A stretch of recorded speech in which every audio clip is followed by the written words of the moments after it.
ও লেটারটা সুন্দর করে লিখতে পারলে 4টি লেটার সুন্দর করে লেখা যায়। ও লেটার লেখার নিয়ম। বলটা যত সুন্দর হবে ওটাও তত সুন্দর হবে। আবার দেখাচ্ছি, এই হলো ও।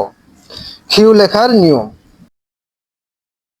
প্রথমে ও লিখতে হবে, তারপর মাঝখান থেকে এইভাবে দিয়ে দিতে হবে, এই হলো কিউ। আবার দেখাচ্ছি,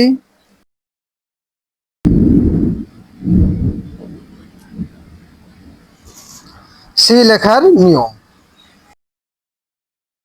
এই ওর মতোই গোল হবে, কিন্তু এটা মিশবে না, মিশলেই ও হয়ে যাবে। এখন এইখান থেকে একটু এইভাবে দিয়ে দিলাম, এই হলো সি। আবার দেখাচ্ছি, জি লেখার নিয়ম।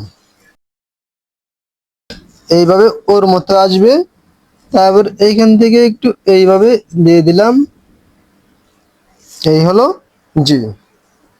আবার দেখাচ্ছি, হলো জি। আজ এ পর্যন্ত, ইনশাল্লাহ দেখা হবে নতুন কোনো ভিডিওতে।